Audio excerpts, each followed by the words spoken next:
Hey there. I am Brandy A. McPherson, so the cool kids call me Bam. And in the spiritual community, you may know me as Priestess Ajay Aefe. And I am joined today by my lovely co-creator. I am Queen T, also known as Priestess Ifa Pomile Owari Ogonyomi, the whole tongue twister right there. And I am the practical priestess. And we've got something special for you. Go ahead, priestess. Yes. Okay, guys. So we're excited to bring to you the next installment of Politics of a Priestess. Okay. And definitely just tying in our spiritual insights with this practicality of election season and diving deep into some topics that, align and are relevant to that, right? So today we're talking about policy over party, guys. And this is just talking about voting based off of the policies and not strictly off of party affiliations or party loyalties, not just because you and your mama have always been a Democrat and have always voted Democrat. Okay. The fact that me and Priestess are both registered unaffiliated was mind blowing. And if it was just another little bit of confirmation when we started talking about doing this, that it was something that needed to be talked about because you can't just make your decisions based off of, you know, popularity contest and loyalty without knowing the the issues at hand and how they affect you for real, right? So that's really what we want to dive into and make sure you understand. Focus on policies over party affiliations. Simple. The policies are what directly impact your lives, your day to day lives. Okay. Something interesting I think we don't remember too often is that party values change and they have changed over time. Okay. So often people vote based solely on the party, choosing a familiar label over examining the actual policies. But voting purely by party can overlook the critical issues, y'all, that directly affect our communities. That's things like healthcare, access to healthcare, education quality, environmental protections, whether or not you got good water or crappy water, right? Basic human rights, like we talked about in the last episode, all of that are tied to policy. So it's important to remember that policies, not party labels, shape our everyday realities. By focusing on the policies rather than party loyalty, rather than just moving because that's what you think you're supposed to do, right? By looking deeper, we make the choices to really better reflect our values and bring real change to the issues. So even when we decide today to be Democrat or Republican, like I said, those views can change over time. So make sure you choose that affiliation based off of things that really concern you. Because if you look at historically how it all shifted, right? Think about civil rights. The Democratic and the Republican Party shifted their stance on civil rights in the 60s. Democrats began to embrace civil rights legislation, while the Republicans were beginning to appeal to conservative Southern voters. They flipped. Well, so the things now that are so Democratic in the 60s, they used to be so Republican. Okay. So this highlights the importance of focusing on policy over party labels because the values and the platforms can evolve. Don't be tied to other people's thoughts and expectations for your life.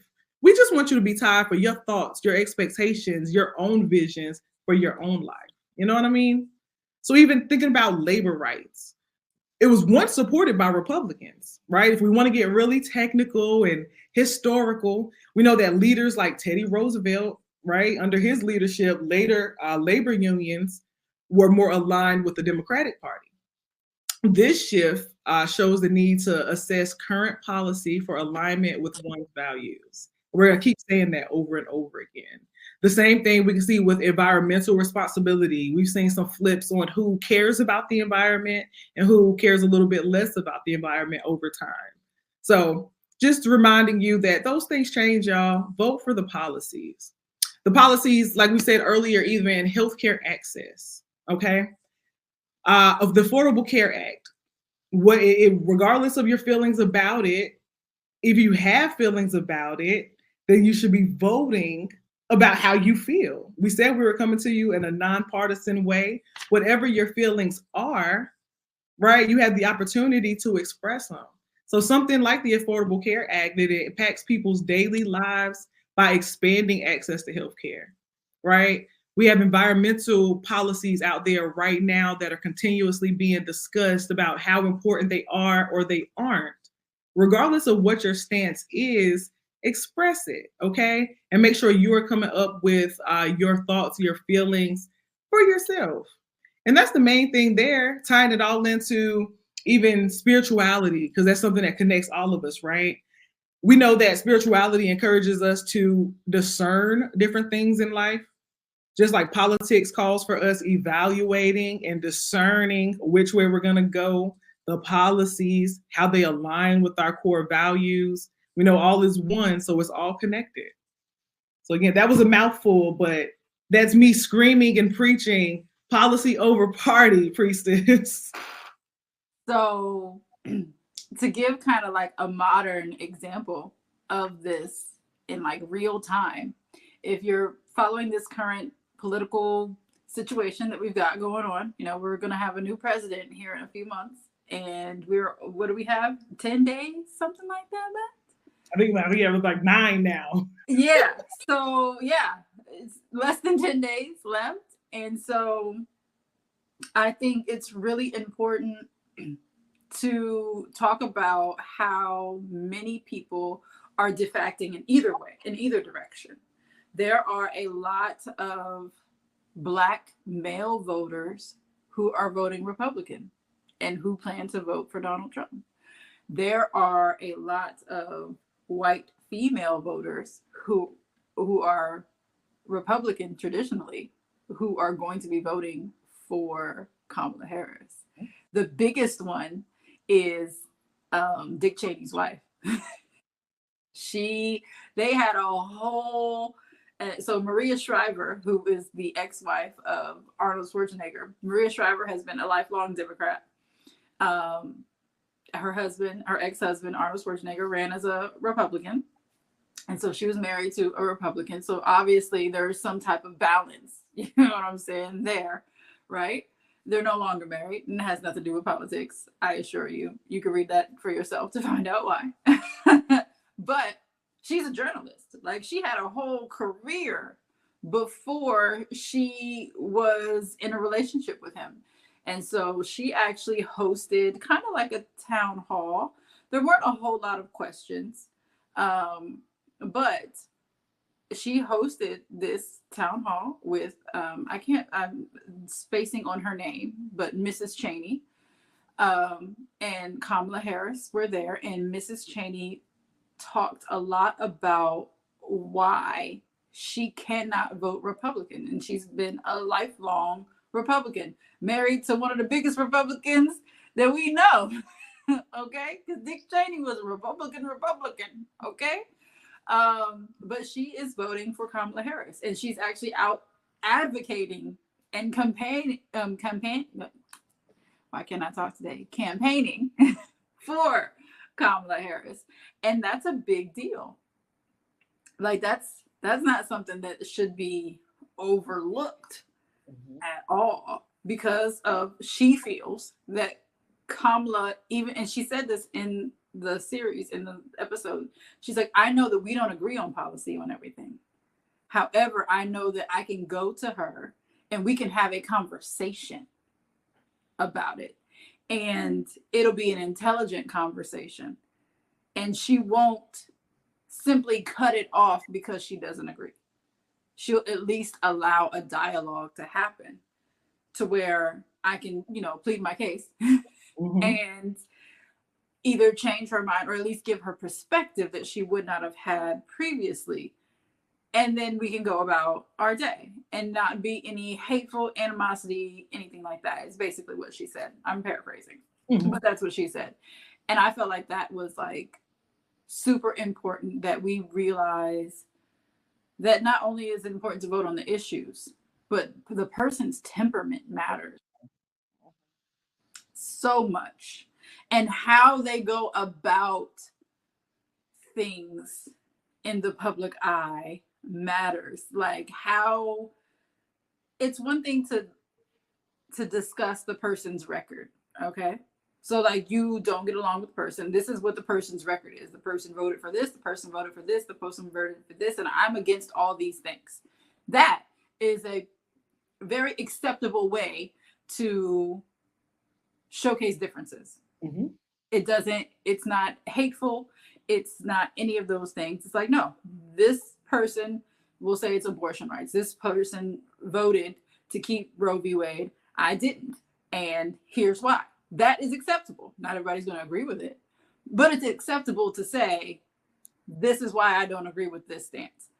This is why I don't agree with this person's things in a political sphere when you're running against them. It's fine to point out their record. It's not fine to be like, you're a shit vice president. Because that's an actual quote. It's not fine to attack the mental capacity of someone when you yourself have not been the pillar of mental capacities. That's the best way I can put that. Mm-hmm.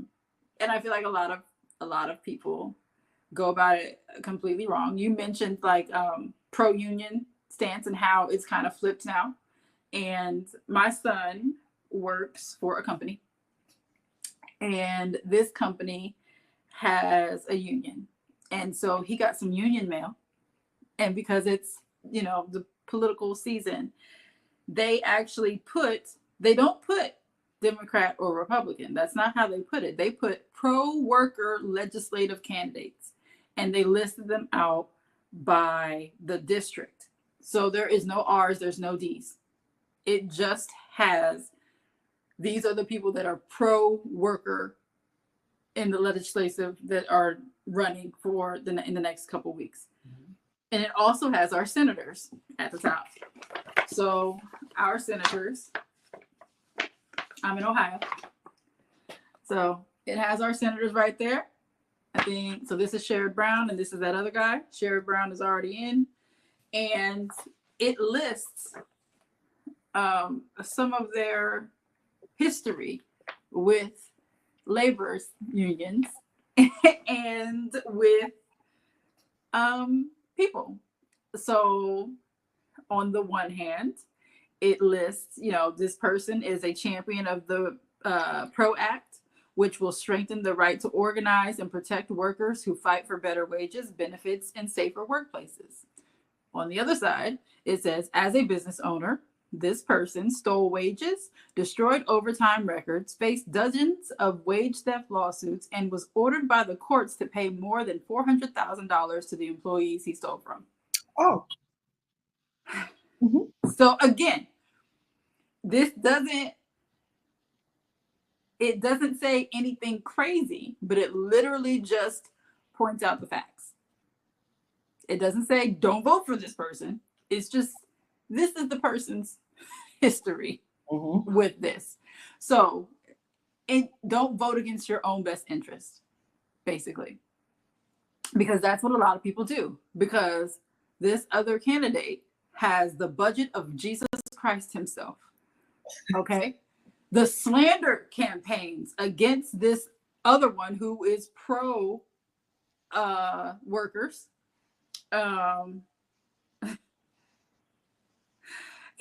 So like this other person co-sponsored a bill that would require grocery stores that accept food stamps to pay their delivery drivers good wages.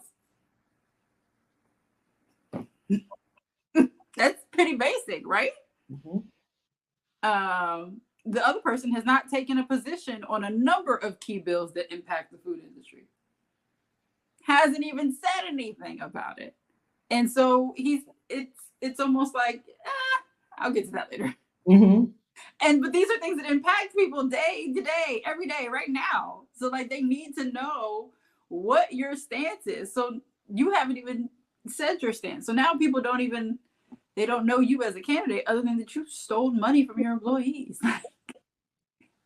But the same person has so many crazy ads out against the current senator. Here is one of them. They have a full page ad. It is two-sided, in color, big, okay? This is a magazine. I got a big head. It's bigger, okay? Big. And I actually posted this on my Facebook. For those of you who follow me on Facebook, I posted it because it says, Jesus grant me the budget that they have to slander, and then the senator's name. Because Jesus Christ, what? And it's very inflammatory language as well. And they're pinning him as, they're like twisting the words of the law that he introduced that actually protects people, which again, this is something we will talk about in a later episode, but it actually protects marginalized people against crime and assault and other types of discrimination. However, people are skewing it to make it seem like they're protecting little girls. Meanwhile, these are the same people that abuse little girls. And don't want to protect the little girls' rights when it comes to their reproductive health. I'm confoozled.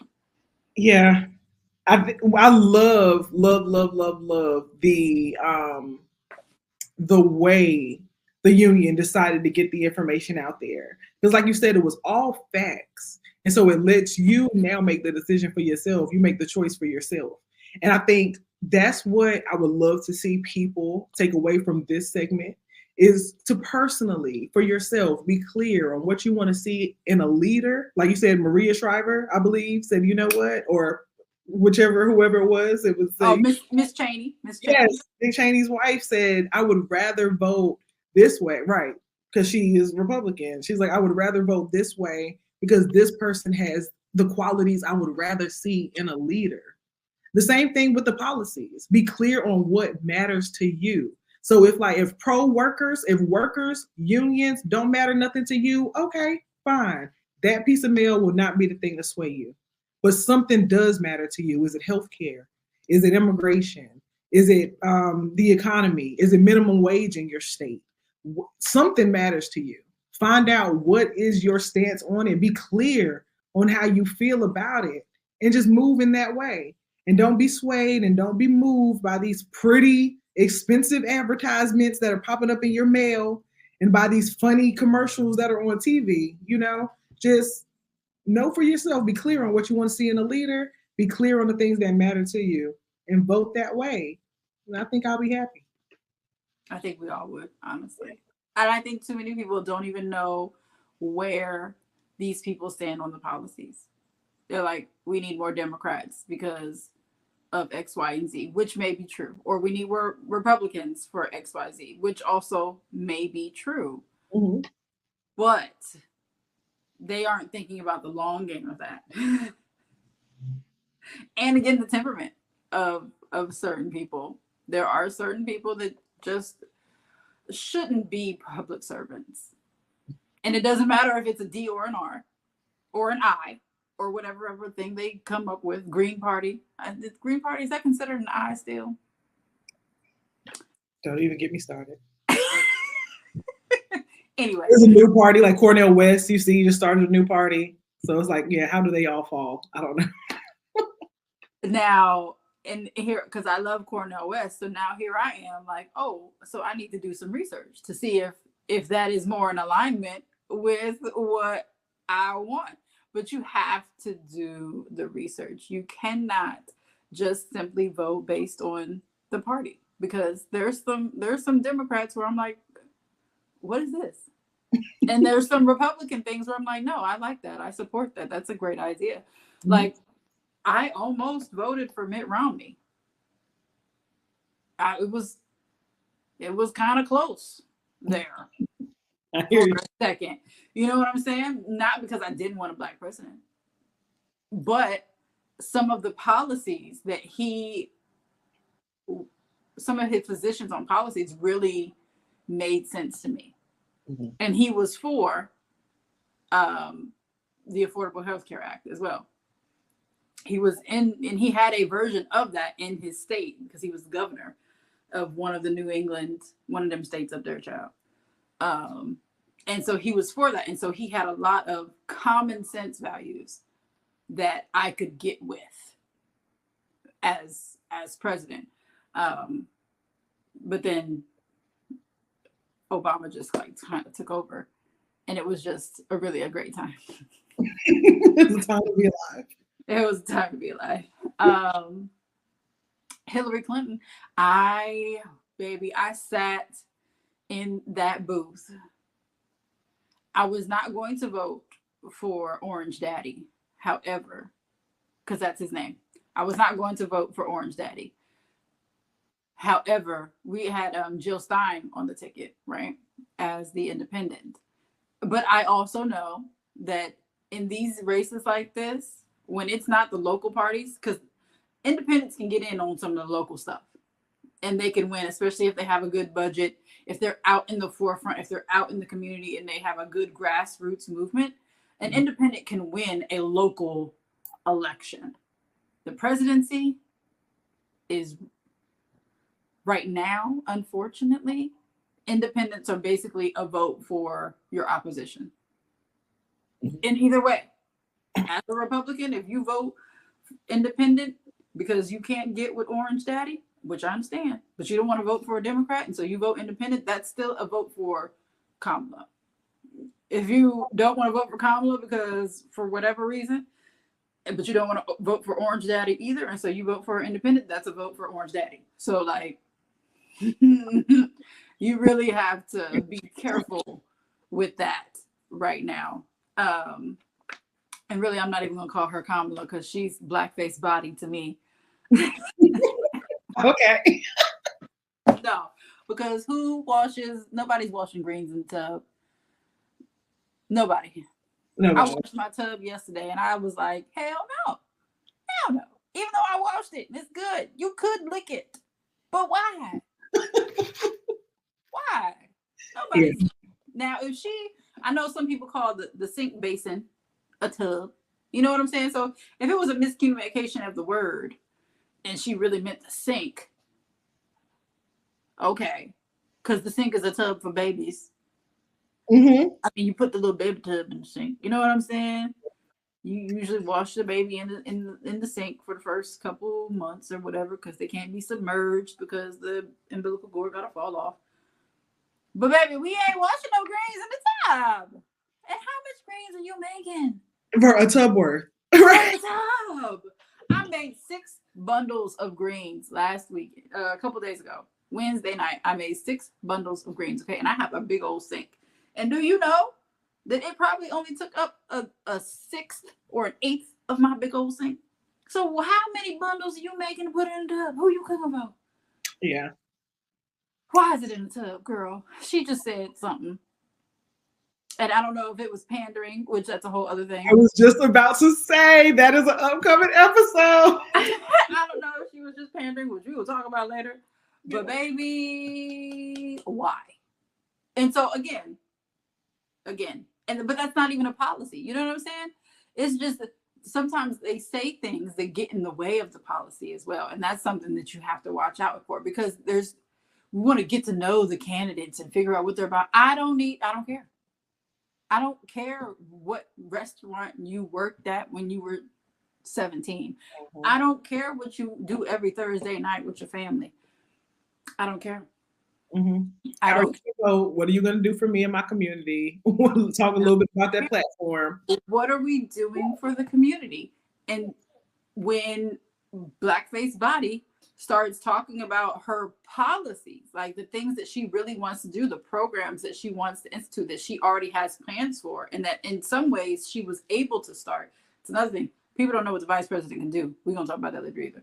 But things that she already has in mind, things that she did while she was the attorney general in California, things that she was already doing, programs she was already starting and running and helping and advocating for, are really good programs for Black people. So although I'm calling her Blackface Body, she actually does a lot of work that benefits Black people. So when Black people say specifically, what are you going to do for me? I don't know what y'all think Orange Daddy finna do. He has concepts of a plan. Okay. And I wish he had more plans, because the fact that he is so tied with Blackface Body at this point is crazy. That means either she's not communicating, or we just live in a really crazy country. It feels like the latter. So sad. Lately, I've just been like, if everyone's the Lulu. Because he's not talking about his policies. And his policies, the ones he actually talks about, are like very dictator, very Marxist, very what the hell are we doing here? How is he's open about that? So I think he's open about it, and people are not. I don't know if they're not taking him serious. I fear that's what it is. They think that it's just talk, but if somebody shows you who they are, believe them. Like I can't, so the threat towards our democracy, which is one of the things that makes America America, it's one of the greatest freaking gifts that we have. You know what I mean? It's literally being threatened. That's the part that gets me. That we're just so embracing right now. Like you said, there are so many folks that are embracing that concept, like being okay with that. It's the embracing. And for the Republican Party, see, to me, that's crazy, because the Republican Party is all about minimal government, staying out of people's business as much as possible, right? Mm-hmm. And so, which I support. I am fully in alignment with that. Like, stay out of my business. There are certain things that the government has to regulate. Okay. There's slavery, for one. It had to be outlawed on a federal level, because when you leave certain decisions up to the states, that's how you end up with slavery. And so, again, things to consider. There is a reason why the federal government does have federal laws, and things have to go to federal court, because certain states in certain areas are inherently racist or inherently problematic when it comes to the rights of women or the rights of immigrants, which, unless you are indigenous, you are an immigrant, and you can kiss my ass if you think anything different. So like there's a reason why the federal part has to exist, and why the federal government does have to step in. There's a reason why Roe v. Wade was a thing, because the states had it and women died. And so the government had to say, no one can ban this. This is just a right, because if we allowed y'all to do it, y'all were letting women die. Coat hangers in the coochie. Because they didn't want to have babies with the people that they, in many cases, were forced to engage in sexual acts with, got pregnant. And it was also protection against their husbands too. Like, people don't really realize that there's a lot of assault in marriages, especially back then. And so that was just protection for them, so that they wouldn't have to bear that burden. But nobody thinks about that. And we'll talk about this in depth in another episode. But like, that's why the federal government had that law. So overturning it, because the state's decision, is really not a good plan. And people don't take that into consideration. Yeah. I think that, like you said, the federal government making those policies and things are necessary, because it gives us that baseline. Again, being clear on what it is we want to see as a country. Like before, we were saying, be clear on what you want to see in a leader. Be clear on what matters to you, so that you can, have some ideas around policy. But then that's also have some clear ideas of what you want to see as a country. Like what is it supposed to look like? Not giving that wiggle room. Like, what are your non-negotiables? That's what I think that federal law really comes in handy, for lack of a better word, is the non-negotiables that just are gonna be. So like you said, for us to go through that entire process, the due diligence of having Roe versus Wade even be a precedent in the first place, for it now to be overturned is sticky, and it's sticky for so many different reasons, because that was our non-negotiable. That was a baseline almost for being American. And now here we are having conversation about it again. So yeah, that, like you said, we will go in depth about it. Yes. And there's a couple other ones like slavery, which we will talk about, because there are actually slavery laws on the ballot this year. And so you need to know, A, if your state has a slavery law that's on this ballot, and what it actually says, if it's anti-slavery or pro-slavery, because there's a difference. And how your senators, how your Congress people, how your governor, how all of them feel about these bills, because they too are voting for them. Even if their vote doesn't sway it, they are still voting for it, just like everybody else. And we're going to talk about voting down the ballot as well, because, child, that's a whole other issue.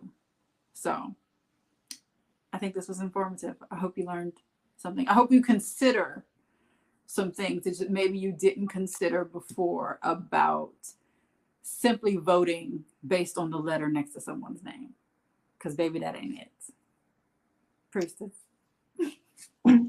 That is it. I completely agree. So just remember, if you don't remember anything else, is policy over party. Policy over party, y'all. See you in the next episode. Peace.